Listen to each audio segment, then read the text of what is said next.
कांवड़ यात्रा के दौरान दुकानदारों को नेम प्लेट लगाने के लिए दिए गए आदेश पर उत्तर प्रदेश में भारतीय जनता पार्टी के सहयोगी राष्ट्रीय लोकदल के नेता और केंद्रीय मंत्री जयंत चौधरी ने सरकार से फैसला वापस लेने को कहा था।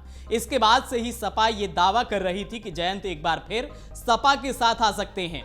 लोकसभा चुनाव से ठीक पहले राष्ट्रीय लोकदल के अध्यक्ष जयंत चौधरी ने सपा चीफ अखिलेश यादव का साथ छोड़कर भाजपा नीत एनडीए का दामन थाम लिया था। जयंत ने बीजेपी के साथ मिलकर 2 सीटों पर चुनाव लड़ा और जीत भी हासिल की। अब जयंत चौधरी मोदी सरकार में मंत्री हैं और उनकी पार्टी एनडीए में शामिल है। मगर पिछले कुछ दिनों से जयंत चौधरी ने बीजेपी सरकार के कुछ फैसलों को लेकर खुले तौर पर अपनी नाराजगी जाहिर की है। इसी को लेकर सियासी कयास लगाए जा रहे हैं कि क्या यूपी की राजनीति में एक बार फिर बड़ा परिवर्तन हो सकता है। क्या एक बार फिर रालोद चीफ जयंत चौधरी पाला बदल कर अखिलेश से हाथ मिला सकते हैं। अब खुद अखिलेश यादव ने इस सवाल का जवाब दिया है। एक न्यूज चैनल के साथ खास बातचीत के दौरान समाजवादी पार्टी के चीफ अखिलेश यादव से पूछा गया कि क्या आपको उम्मीद है कि जयंत चौधरी फिर से आपसे हाथ मिला सकते हैं। इस सवाल के जवाब में सपा चीफ ने जो जवाब दिया वह अब राजनीतिक हलकों में चर्चा का विषय बन गया है। इस सवाल का जवाब देते हुए अखिलेश यादव ने कहा कि राजनीति में किसकी क्या मजबूरी है उसके बारे में हम कुछ नहीं कह सकते हैं। लोग जहां जाना चाहते हैं जा सकते हैं।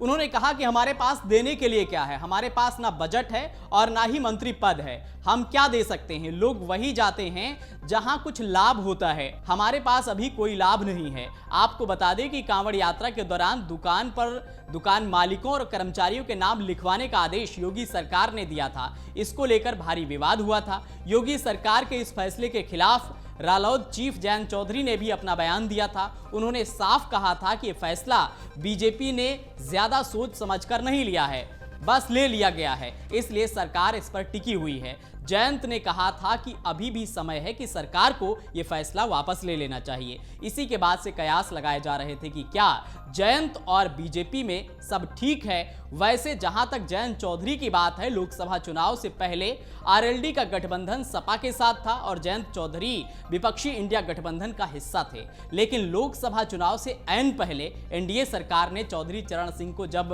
भारत रत्न देने का ऐलान किया तो उसके बाद जयंत चौधरी ने एनडीए का दामन थाम लिया। एनडीए के तीसरी बार सत्ता में आने के बाद वो केंद्रीय राज्य मंत्री बने और यूपी में उनकी पार्टी के नेताओं को मंत्री बनाया गया। लेकिन लोकसभा चुनाव में बीजेपी के खराब प्रदर्शन के बाद से खास तौर पर पश्चिम यूपी में सियासी परिस्थितियां बदल रही हैं। ऐसा इसलिए भी क्योंकि पश्चिमी यूपी में जाट और मुस्लिम रालोद के परंपरागत वोटर रहे हैं। 2013 के मुजफ्फरनगर दंगों के बाद वो वोट बैंक छिटक गया, लेकिन 2022 के बाद से फिर से जयंत चौधरी अपनी खोई हुई सियासी जमीन पाने में कुछ हद तक कामयाब रहे। उनका विरोध भी उसी पृष्ठभूमि में जोड़कर देखा जा रहा है।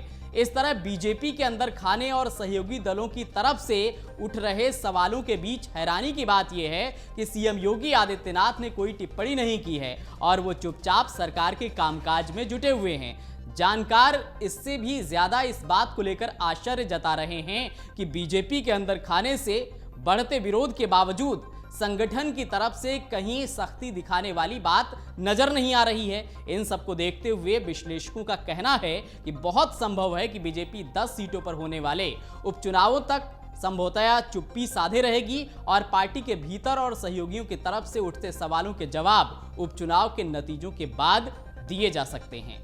अगर आप ये वीडियो YouTube पर देख रहे हैं तो हमारे चैनल को सब्सक्राइब करें और बेल आइकन को दबाना ना भूलें। अगर आप Facebook पर यह वीडियो देख रहे हैं तो हमारे पेज को लाइक करें।